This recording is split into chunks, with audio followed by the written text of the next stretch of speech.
을 통해서 우리가 오늘 또 하나님의 은혜를 누릴 말씀의 제목은 만남의 축복입니다. 사도행전 8장 26절에서 40절.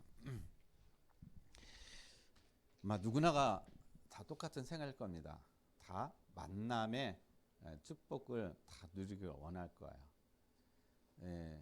사실상 모든 일들은 다 만남에서 다 이루어지는 것입니다. 그래서 우리가 누구를 만나느냐에 따라서 우리의 또 인생이 또 달라지기도 하는 것입니다. 그래서 우리가 가장 중요한 건 만남의 축복인 거예요. 그래서 우리 부모들은 우리 렘넌트들에게 항상 하는 말이 여기가 우리 아이들한테 항상 그러잖아요. 너 친구 잘 새겨라. 친구 잘 만나야 된다. 그렇게 얘기합니다. 근데 사실 그게 마음대로 됩니까? 이게 마음대로 안 됩니다. 내 마음대로 좋은 친구, 나쁜 친구, 그게 내 마음대로 만나지고 내 마음대로 그게 되어지지 않는다라는 거예요. 이 만남이라는 것은 사실 하나님께서 이 만남을 주셔야 되는 겁니다. 그래야 이 만남이 축복의 만남이 되는 것입니다. 자, 그러면 우리가 모두가 다 바라는 이 만남의 축복을 우리가 누리기 위해서는요, 먼저 조건이 있습니다. 이게 뭐냐 하면은요, 구원이에요. 하나님의 이 만남의 축복이 누리기 위해서 제일 먼저 되어지는 것이 구원인 것입니다. 구원을 받지 못하면은, 구원이 없으면요, 만남의 축복을 이룰 수가 없어요. 아니, 축복된 만남이 안 됩니다. 모든 것들이 다 만나긴 만나는데 다 자기의 이 육신의 어떤 그런 것들을 이렇게 따지고 하는 어떤 그런 만남인 것이지, 실질적인 영원한 만남, 진정한 축복된 만남, 그것이 안 되어진다라는 거예요. 그래서 제일 먼저 되어질 것이 바로 구원이라는 것입니다. 그러면 이 구원이 우리에게 어떤 일이 일어나냐? 구원을 받는다는 얘기는 성령께서 우리 안에 내주하신다는 겁니다. 그러니까 하나님의 성령이 우리 안에 거하신다라는 거예요. 우리를 성전 삼으신다라는 것입니다.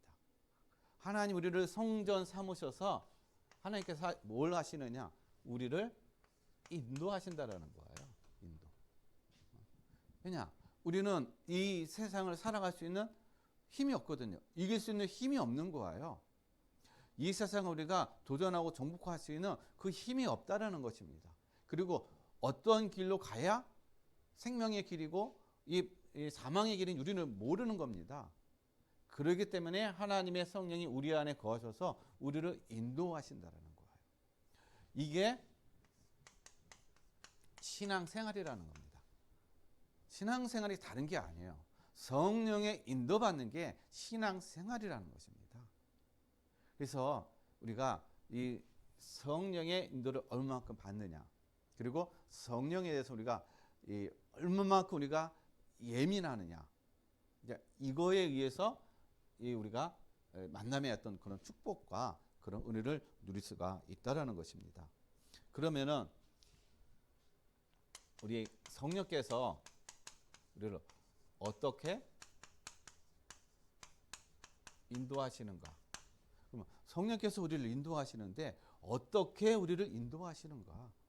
우리가 그걸 정확하게요, 우리가 알아야지 성령께서 말씀하시고 성령께서 우리에게 인도하시는 그것들이 우리가 캐치가 되어지고 그것에 우리가 반응할 수가 있는데, 어떻게 성령께서 우리를 인도하시는지 모르면은요, 그냥 우리는 무방비 상태로다가 다 놓쳐버린다는 것입니다. 그래서 이 성령의 인도를 받지 못하니까 또 만남의 축복도 다 놓쳐버리는 거예요. 그래서 성령께서 우리를 인도하시는데요, 첫 번째 인도하시는 게 어떻게 인도하시냐? 우리를 깨닫게 하셔요. 하나님께서 우리를 성령을 통해서 깨닫게 하십니다. 이게 가장 중요해요. 그리고 먼저 우리가 되어야 된다는 것입니다. 그래서 요한복음 16장 13절 말씀을 보면요, 진리의 성령이 오시면 그가 너희를 모든 진리 가운데로 인도하시리라 라고 얘기하고 있는 거예요. 성령이 우리 안에 오셔야 우리를 진리 가운데로 인도하신다라는 겁니다. 뭘 깨닫게 해요? 진리를 깨닫게 하신다. 그래서 요한복음 8장 32절에 예수님께서 진리를 알지니 진리가 너희를 자유케 하리라. 진리를 알 때 참 자유를 누린다는 것입니다. 진리를 모르면은 자유를 누릴 수가 없다라는 거예요. 그래서 이 진리 되신 분이 누구냐? 그리스도라는 겁니다. 그리스도. 진리를 할지니 진리가 너희를 자유케 하리라. 그래서 요한복음 14장 6절 말씀에 내가 곧 길이요 진리요 생명이니 라고 예수님께서 말씀하고 계시는 것이에요. 예수 그리스도가 진리라는 것입니다. 성령께서 우리를 깨닫게 하시는데 그리스도를 깨닫게 하시는 거예요.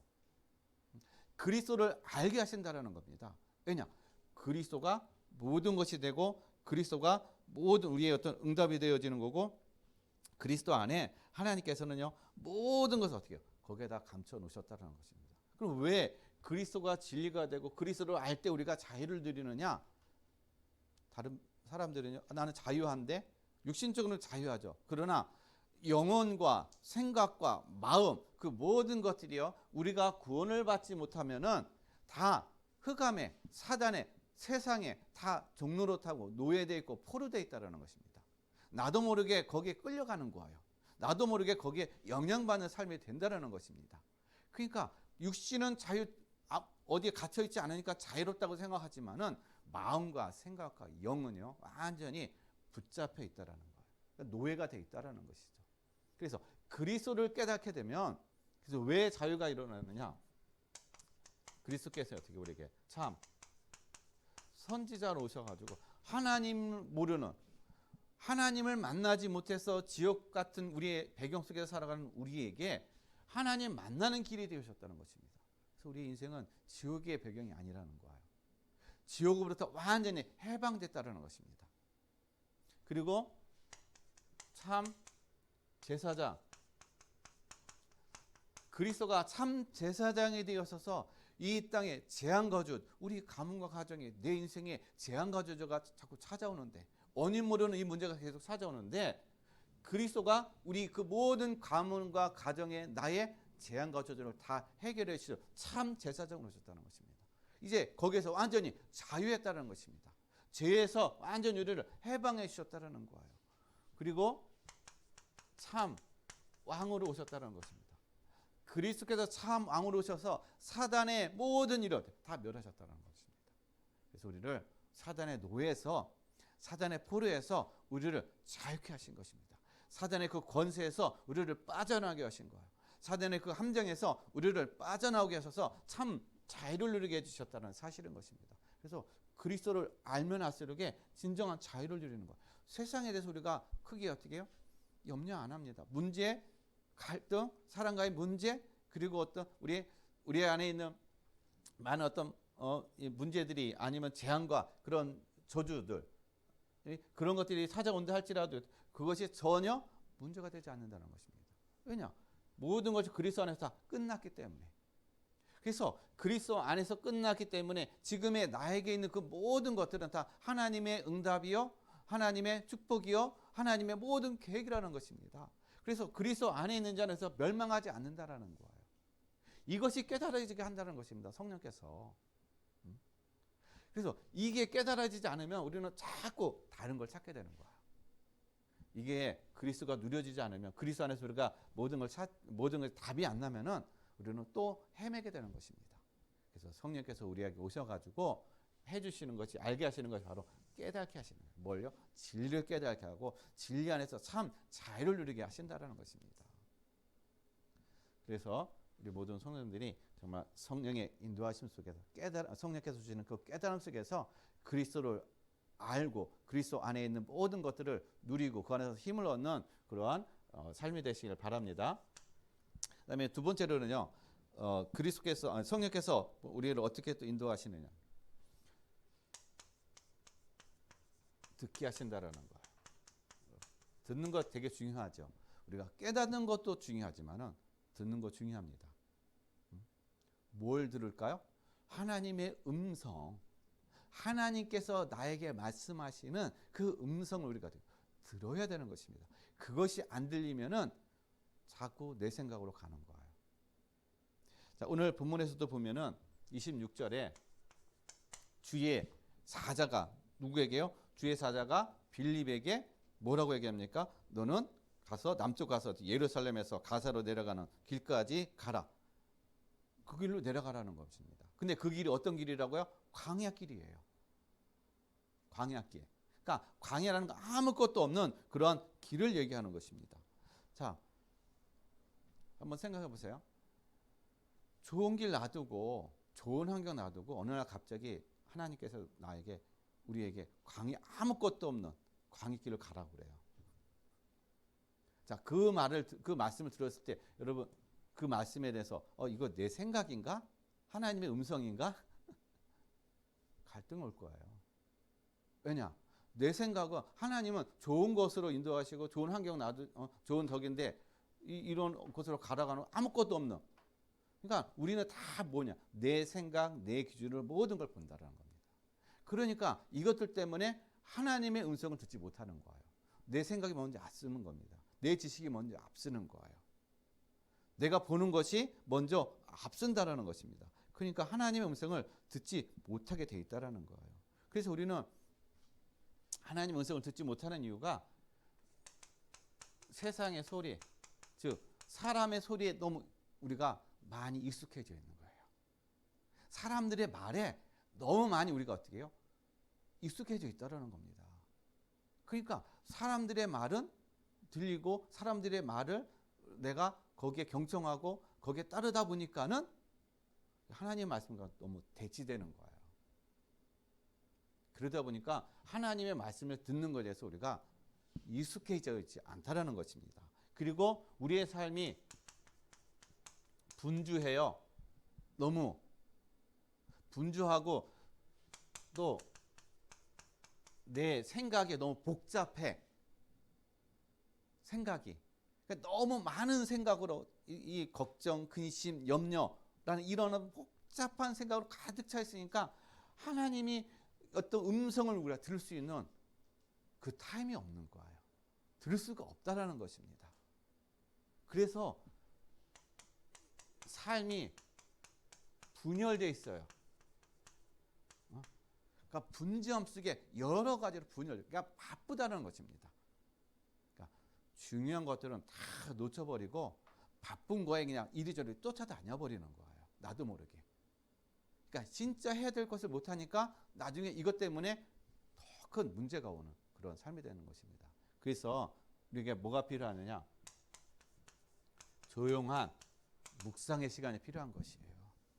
묵상의 시간. 하나님의 음성을 들을 수 있는 이 묵상의 시간, 이 깊이 하나님과 나와의 그런 이 깊은 시간이 우리에게 훈련이 되어진다는 것입니다. 이 집중의 시간이 있어야 된다는 거예요. 집중의 시간. 왜 그러느냐? 열왕기상 19장 12절 말씀 보면요. 이 엘리야에게 호렙산으로 피신했던 이 엘리야에게 하나님께서는요. 엘리야는 이 강한 바람 속에서 하나님 말씀하실 것처럼 생각한 거예요. 근데 강한 바람 속에서도 하나님 말씀 없었어요. 그리고 지진 가운데 요동하는 그 지진 가운데 하나님 말씀하실까 했는데 하나님 말씀이 없으셨어요. 불 가운데 하나님 말씀하실까 했는데 불 가운데도 말씀이 없었습니다. 12절 말씀 보면요. 세미한 음성 가운데 하나님께서 그때 말씀하셨다. 하나님 우리에게요. 세미한 음성으로 주셔요. 어떻게 해요? 우리의 마음에 우리의 심령에 하나님은 성령을 통해서요. 세미한 음성으로 다 우리에게 말씀하신단 말이에요. 그 음성을 듣기 위해서는 내가 이 집중의 시간 이 시간이 필요한 것이에요. 이 훈련의 시간이 필요한 것입니다. 그래야 하나님의 음성을 들을 수가 있다라는 거예요. 그래서 우리 모든 성도님들이 이러한 시간을 누리시길 바랍니다. 그래서 날마다 하나님의 음성을 들으심을 통해서 성령의 인도함 받는 그런 축복된 삶이 되시길 바랍니다. 그 다음에 세 번째로는요. 하나님이 보게 하셔요. 우리 육의 눈으로 보여지는 것이 아니라 영의 눈으로 볼 수 있는 그것을 하나님께서 어떻게 보게 하신다라는 것입니다. 하나님은 하나님의 성령은 우리에게 뭘 보게 하시느냐? 여러분 지금요 갈급한 영혼들이 많다라는 거예요. 마음, 삶, 영적인 그 갈급함 속에 있는 영혼들이 그런 사람들이 주변에 많이 있다라는 것입니다. 그래서 이러한 사람들을 하나님께서 만나게 해서 어떤 사람을 보내십니까? 성령의 인도받는 사람. 이 그리스도로 담나고 그리스도가 여기에서 모든 결론 난 사람. 그리스도로 살아가는 삶. 그런 사람을 하나님 어떻게 해요? 이 갈급한 사람에게 보낸단 말이에요. 그리고 이 갈급한 사람이 보여지게 하신다는 겁니다. 그냥 이 갈급한 사람은요 우리 눈에 육신으로는 안 보여요. 오히려 이 사람들은요 그냥 파묻혀 있다는 것입니다. 그리고 숨겨져 있다는 거예요. 드러나지 않고 있다는 것입니다. 그래서 하나님께서 성령께서 우리에게 보이게 해주셔야만이 내가 그걸 보여지는 거예요. 그냥 사람들의 마음은 다 숨겨져 있을 것입니다. 겉으로는 다 포장되어 있어요. 그래서 그의 마음, 그의 심령 안에 지금 어떠한 문제, 어떤 고통, 어떤 힘든 것이 있는지, 어떤 갈급함 속에 있는지 모른단 말이에요. 근데 우리가 영적인 눈으로 보여지지 않으면은 그 사람이 지금 갈급한 심령인지 하나님께서 숨겨진 영혼인지 알 수가 없다는 겁니다. 그래서 성령께서 우리에게 오셔서 이것을 어떻게 보여지게 하신다라는 거예요. 그래서 오늘 말씀에서도 보게 되면 하나님이 어디로 보내요? 광야로 보내잖아요. 광야길에 아무도 없는 광야, 아무것도 없는 광야. 낮에는 뜨겁고 밤에는 추운 그런 광야로 하나님 빌립을 이 성령께서 이 빌립을 그쪽으로 보낸단 말이에요. 가라고 하신다는 거예요. 아니 아무것도 없는데 그걸 왜 가라고 하십니까? 춥고 덥고 사람도 살지도 않는 거기서 거길 왜 가라고 하십니까? 우리 따질 거예요. 근데 성령의 인도받는 이 음성을 듣고 이 성령의 인도받는 사람은요 환경이 문제가 아니에요. 하나님이 가라고 하시면은 가는 겁니다. 왜냐? 광야에 가야 될 이유가 있기 때문에. 나는 모르지만 누가? 하나님은 모든 것, 그 광야에 갈 이유가 하나님 분명히 있단 말이에요. 나를 보낼 이유가 있기 때문에 하나님은 가라고 하신단 말이에요. 그래서 우리가 이 성령께서 열어주시는 어떤 그 눈으로 보지 아니하면은 우리는 하나님 가라고 하면은 우리는 못 간다고 할 겁니다. 왜 가냐고 우리는 반문할 거예요. 그래서 우리가 우리의 생각, 우리의 눈으로 보는 것이 아니라 성령께서 열어주시는 대로 갈급한 자, 숨겨진 자, 그 속에는 또 광야에 있는 사람들. 그러니까 광야에 있다는 건 실질적인 광야를 얘기하는 것이 아니라 마음, 삶 자체가 광야 같은 삶을 살아가고 있는 사람이 많이 있다는 것입니다. 마음이 척박하고 허전하고 그리고 아무것도 어떤 인생의 삶에 소망도 없는 거기에 있는 사람들이 그렇게 광야같이 살아가는 사람들이 많이 있다라는 거예요. 그리고 하나님은요 우리를 광야를 통해서 훈련하신다라는 겁니다. 우리의 훈련의 장소는 어때? 광야라는 거예요. 지금 우리가 살고 있는 이 현장이 광야 현장이라는 것입니다. 그래서 하나님이 어디요? 이스라엘 백성을 어디서요? 광야에서 훈련하셨다는 것입니다. 40년 동안 광야에서 훈련하신 거예요. 뭘 훈련하셨느냐?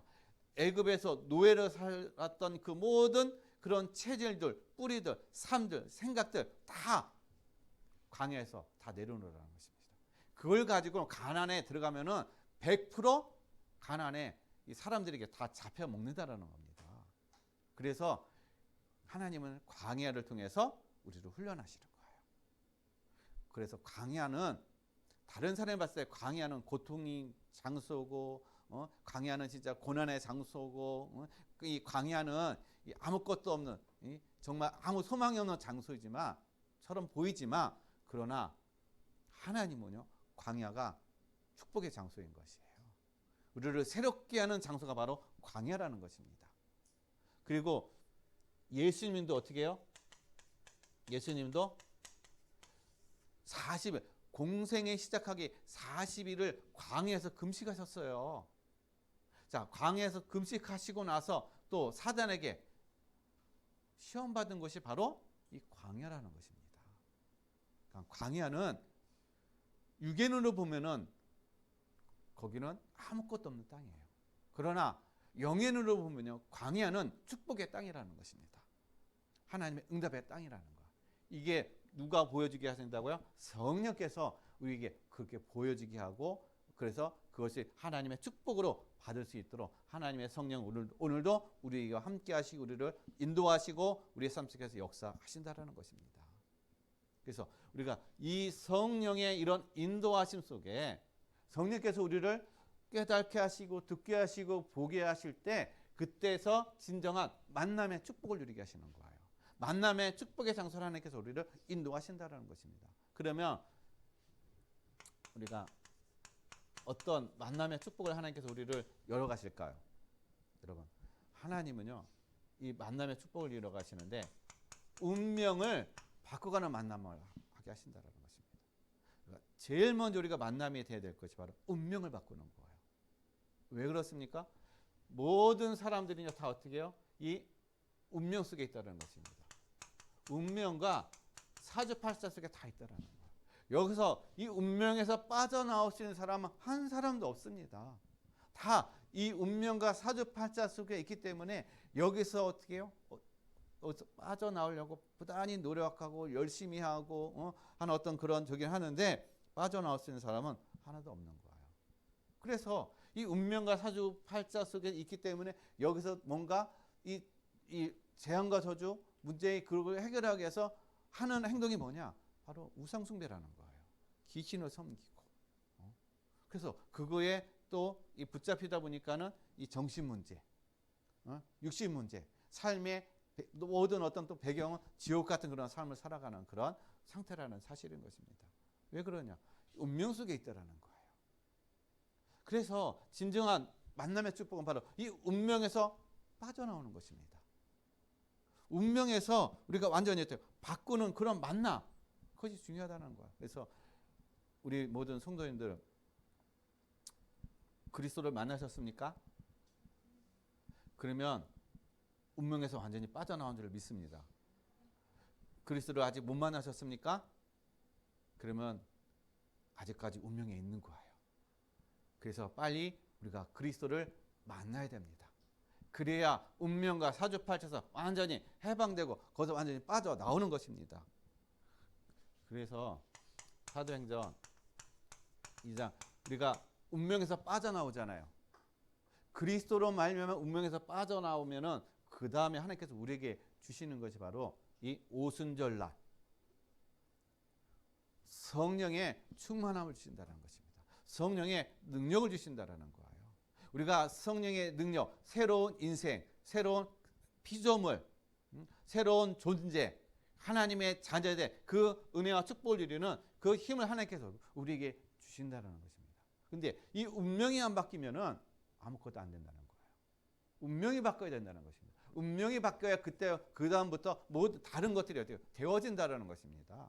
운명이 안 바뀌면요 그냥 그대로인 거예요. 저주 가운데 있는 것이고 사단 가운데 있는 것이고 지옥 가운데 있는 그런 삶이 된다는 것입니다.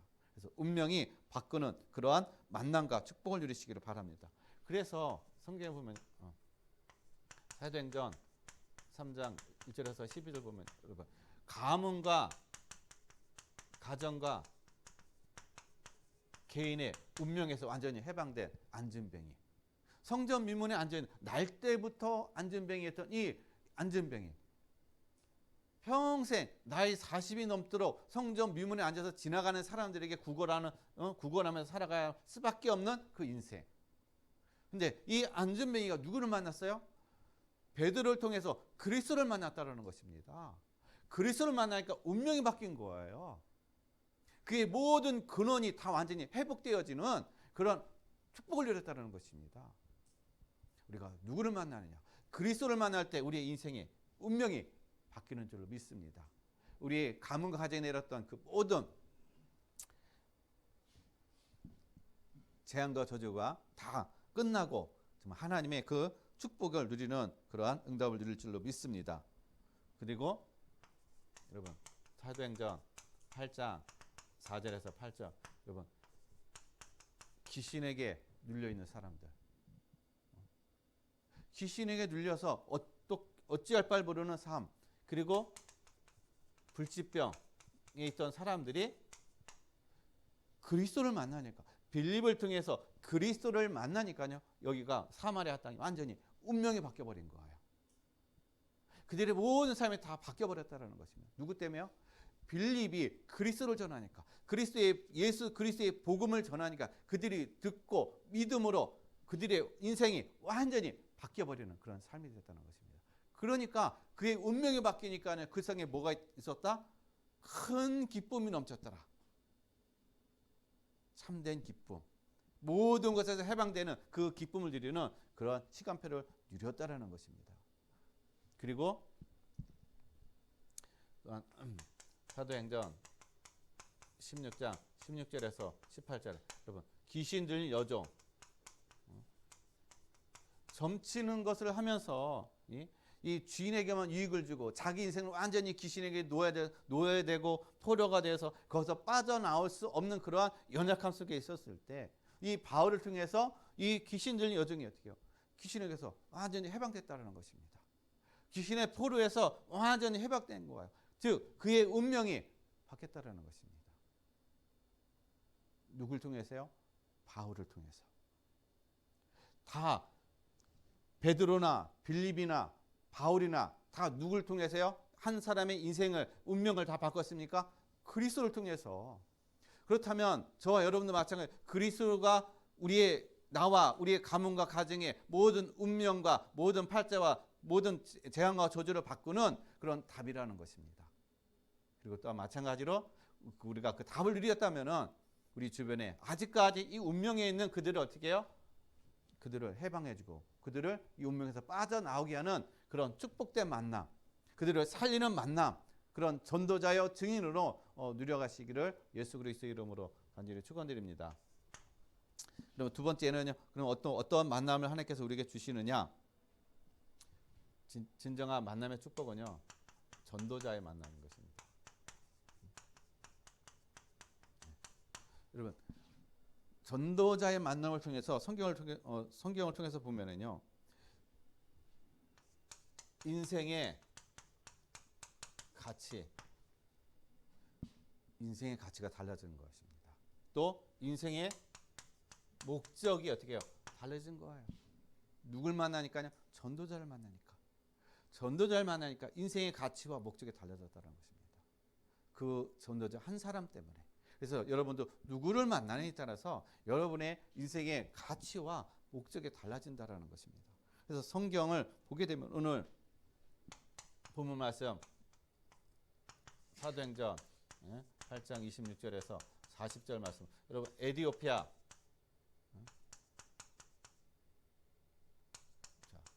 네시와 빌립의 만남인 것입니다. 자, 이 에디오피아 네시를 보세요. 지금 뭐라고 성경이 기록하고 있냐면요, 이 에디오피아 네시가 왜 예루살렘에 왔느냐? 예배하러 온 거예요. 자, 예배하러 왔는데 중요한 거는요, 그가 성경은 있는데 지금 그게 누군지를 모르는 거야. 성경에서 얘기한 게 이게 누군지를 모르는 거야. 즉 교회에서 예배를 드렸어. 근데 내가 예배 드리는 그 예배 대상이 누군지를 모르는 거야. 그거가 똑같은 겁니다. 그러니까 그거에 대한 의문, 그거에 대한 어떤 궁금증, 그게 너무 깊은 거야. 그럴 때 주의 사자가 빌립을 통해서 이 에디오피아 내시를 만나도록 광야로 보낸 것입니다. 그래서 이 에디오피아 내시가요, 이 빌립의 그 말을 듣고 그가 궁금해하고 있던 그분이 바로 예수 그리스도이심을 어떻게 해요? 깨닫게 됐다는 것입니다. 알게 됐다, 믿어지게 된 거예요. 그러니까 가다가 세례를 받고 그가 또 성령의 어떻게 해요? 또 충만함을 누리니까요, 기쁨으로 돌아갔더라. 여러분, 이 에디오피아 내시가요, 이 인생의 최고의 만남을 드린 거예요. 인생의 최고의 어떤 그런 이 만남을 누림으로 인해서 그가 가가지고 그 에디오피아 나라에서 그가 어떤 일들을 했는지는 기록은 없지만은, 그러나 그를 통해서 그래도 복음이 전해질 것이라고 생각은 됩니다. 왜냐? 그가 그동안 궁금해했고 그 멀리서 이 예루살렘까지 예배를 왔다는 얘기는 그만큼 어떻게 해요? 하나님에 대해서 그가 관심이 있었고 믿음에 대해서 그가 더 관심이 있었기 때문에 그렇게 올 수 있었다는 사실인 것입니다. 그가 그렇게 궁금하고 그가 그렇게 어떻게 해요? 관심이 있었던 그리스도를 알고 그리스도를 믿어지니까 그의 인생은 완전히 달라진 인생이 되었다는 것입니다. 그래서 이 빌립과 에디오피아 만남은요, 첫 만남이지만은 영원한 만남이 됐다는 것이에요. 첫 만남이지만 영원한 만남. 왜 첫 만남인데 영원한 만남이 됐느냐? 그리스도를 만나니까 구원을 받으니까요. 천국에 가서도 만나는 것입니다. 천국에서도 영원히 함께하는 것입니다. 그러니까 영원한 만남이 된다는 거예요. 우리도 이 빌립처럼 첫 만남의 사람들이 될 수도 있습니다. 우리가 만나는 사람 중이에요. 그러나 그 만남이 그리스도를 증거하고 그리스도를 통해서 구원을 받게 하면요, 영원한 만남이 되어진다는 것입니다. 이러한 증인으로 우리 모든 성도님들 누리시기를 바랍니다. 그리고 사도행전 18장 1절에서 4절 브리스가 부부, 브리스가 이 부부와 빌립의 만남, 사도 바울의 만남. 자, 이 부부는요, 이 로마에서 쫓겨온 것입니다. 자, 쫓겨와 가지고 이 사도 바울을 만났는데 이 사도 바울하고 뭘 했냐? 같이 텐트 만드는 그런 이 기술이 있어 가지고 같이 텐트를 만들면서 한 것이 바로 선교, 전도 그 사역을 같이 감당했다는 것입니다. 즉 동역자로서 이 전도자를 돕는 그런 어떤 헌신을 했다는 것입니다. 그래서 이 브리스가 부부가 가지고 있었던 이 기능들, 이 천막 만드는 것을 통해서 그들이 이 사업이 확장됨을 통해서 그것을 가지고 또 교회를 섬기고 교회를 세워가고 또 전도자를 돕는 거기서 온전히 헌신되어졌다는 것입니다. 그러니까 이런 헌신이 되어지니까요, 하나님께서 이 부부에게 이 물질의 어떤 그런 축복들을 마음껏 부어주셨다는 거예요. 우리가 뭐 물질의 축복을 누리기 위해서 헌신하는 것이 아니라는 것입니다. 헌신해야 될 그 이유, 내가 이 동역자로서 동역자를 돕는 그 이유, 거기에 대한 분명한 어떻게 해요? 내가 인생의 가치, 목적이 발견되어질 때 많이 드리고 적게 드리고 그게 문제가 아니라는 것입니다. 이 가치를 아니까 거기에 내가 올인할 수 있다는 사실인 거예요. 누굴 만나니까요? 전도자를 만나니까. 그래서 여러분도 그런 전도자가 되시고 그 또한 그런 전도자를 만나는 그런 은혜와 축복을 누리시기를 바랍니다.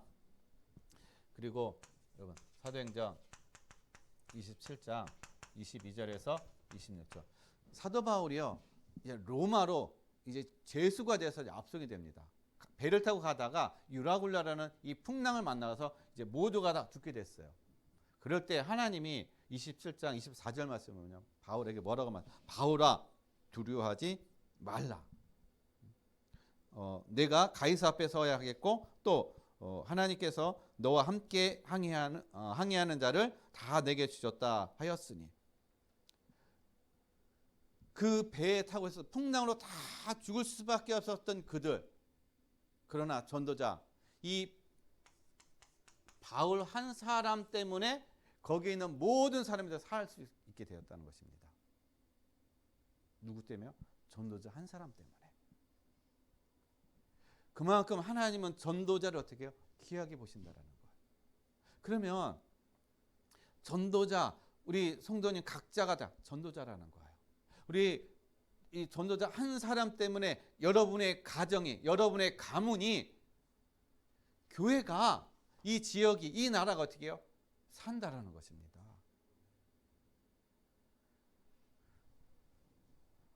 그 응답 속에 있는 거예요, 지금요. 그 하나님의 그 은혜 속에 있다라는 것입니다.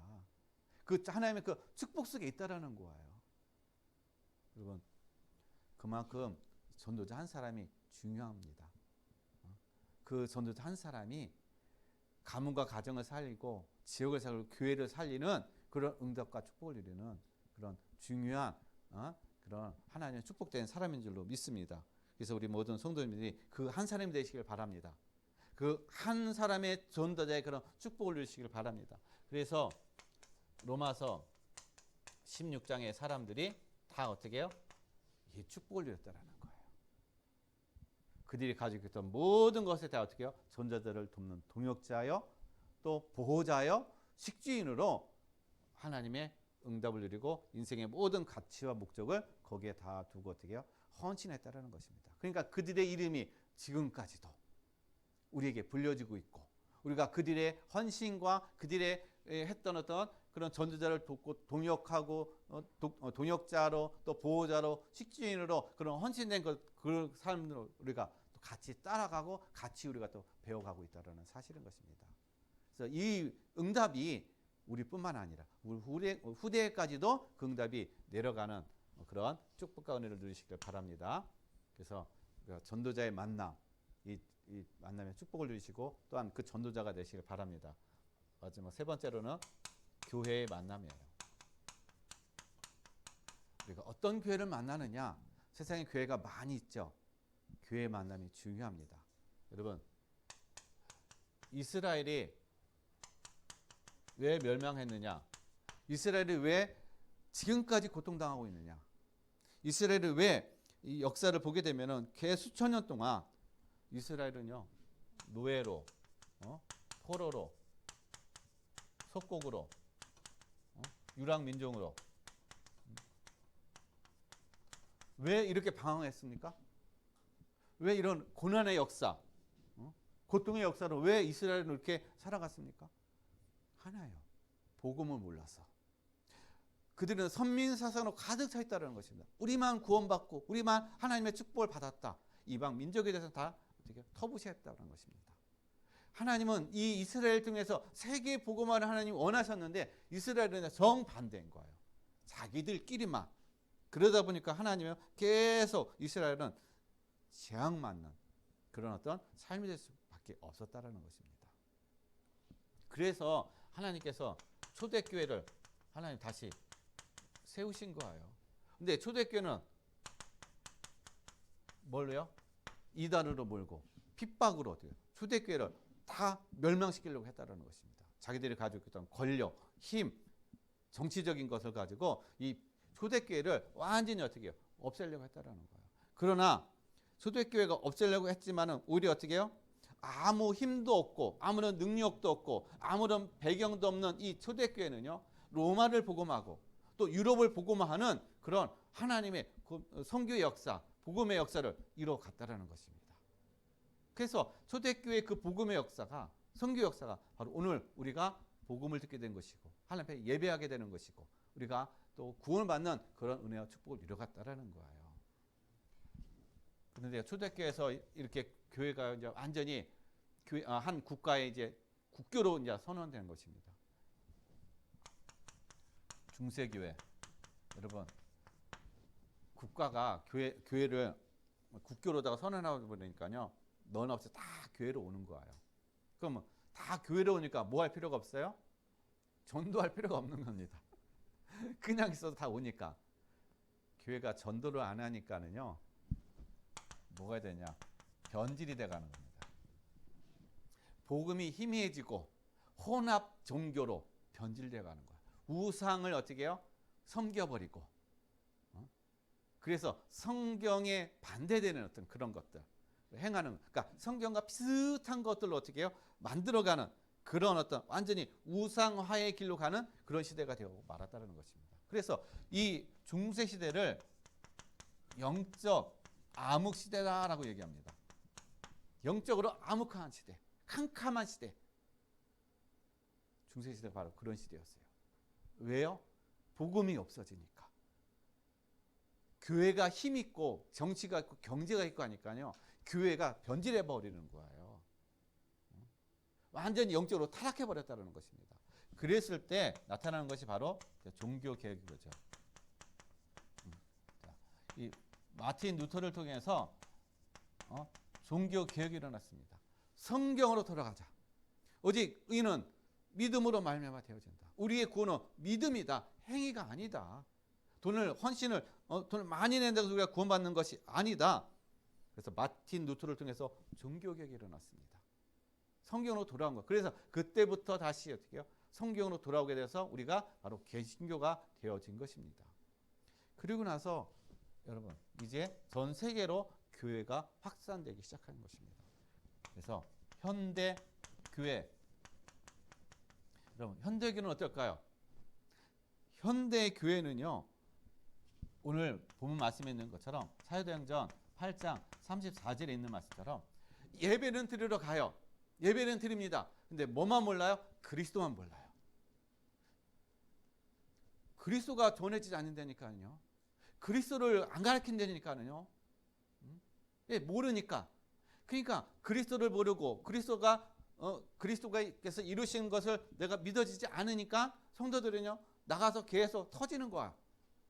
진정한 하나님의 축복을 누리지 못하고 신앙생활이 되지 못하는 것입니다. 오히려 불신자들보다 더 못한 그런 삶이 되어져 갔다는 것입니다.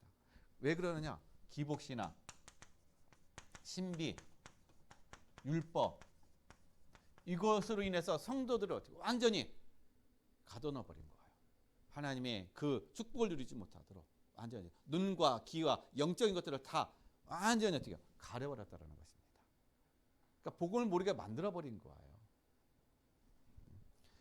이것이 바로 오늘날의 교회라는 것입니다. 교회는 많이 있지만 진짜 복음을 전하고 하나님이 원하시는 그리스도의 복음을 전하는 그 교회는 많지 않다라는 것입니다. 그래서 하나님이 다락방 다락방 전도 운동을 하나님께서 어떻게 해요? 이렇게 하신 거예요. 다락방 전도 운동은 성경적인 전도와 성교의 응답을 드리는 그러한 하나님의 또 하나님께서 세우신 그런 교회라는 것입니다. 다시 어떻게 해요? 성경적인 초대교회에 일어났던 그 성경적인 그러한 전도 운동, 그것이 바로 다락방 전도 운동이라는 거예요. 왜냐? 마가 다락방에서부터 성령의 충만함을 받음으로 그때부터 전도 운동이 어떻게 해요? 확산되기 시작했기 때문에 그래서 다락방 전도 운동이라고 얘기하는 것입니다. 그래서 이 자리에 계신 분들이 바로 여기에 있는 거예요. 이 자리에. 이 자리에 있다는 얘기는 또한 우리는 시대의 응답을 지금 누리고 있다는 것입니다. 그렇다면 우리 모든 성도님들은 지금 뭘 받은 거예요? 어떤 축복을 누린 겁니까? 교회 만남의 축복을 누리고 계시다는 것입니다. 교회가 복음을 안전하고 그리스도를 안전하고 세상적인 얘기, 엉뚱한 얘기를 한다. 다른 데로 가세요. 복음 있는 데로 가시면 됩니다. 교회는 그리스도만 전하는 거예요. 복음만 전하는 것이 바로 교회라는 것입니다. 그것이 교회가 있어야 될 이유라는 거예요. 그래서 우리 교회가 정말 시대가 어떻게 흘러가던 우리가 거기에 영향받는 것이 아니라 우리는 오직 복음, 오직 예수 그리스도, 오직 하나님의 나라 성령 충만함을 누리는 이것만 전하고 증거하는 그러한 증인된 우리 모든 성도님들의 삶이 되시길 바랍니다. 또한 그러한 교회의 응답과 축복을 누리기를 기도하겠습니다. 그러면은 결론을 말씀드립니다. 여러분, 우리가 만남의 축복을 누려야 되잖아요. 자, 만남의 축복을 누리기 위해서는 먼저 나의 개인이 어떻게 해요? 개인이 중요합니다. 먼저 개인이 그리스도로 모든 거 다 결론 나줘야 되는 거예요. 우리 가문과 가정에 내 개인의 모든 것이 그리스도로 결론 나줘야 되는 것입니다. 이게 결론이 안 나면은 자꾸 또 우리가 갈등하는 거예요. 그래야 할 때 이게 결론이 날 때 그때서 우리가 성령의 인도 받을 수가 있는 거예요. 왜냐? 그리스도로 내가 결론이 안 나는데 어떻게 성령의 음성, 하나님의 음성, 하나님의 인도를 우리가 받을 수가 있어요? 못 받는단 말이에요. 그래서 여기에 결론 나고 성령 인도 받고 그래야 할 때 진정한 전도와 선교 이것이 우리가 누려지게 되는데 모든 만남 속에서 이것이 그대로 이루어진다는 것입니다. 이 응답을 누려지는 거예요. 이 속에 이 전도와 선교 속에 모든 것이 전도와 선교 속에 이 만남 속에 모든 하나님의 축복이 있다는 것입니다. 우리가 가야 될 방향, 우리가 늘 누려야 될 것, 우리가 늘 어떻게 해요? 우리 현장에서 늘 우리가 관심 갖고 늘 우리가 인도받아야 될 것이 바로 증인의 삶이라는 것이죠. 그래서 우리 모든 성도님들이 이번 한 주간도 만남의 축복을 누리시는 그런 증인의 응답과 축복을 누려가시기를 예수 그리스도의 이름으로 간절히 축원드리겠습니다.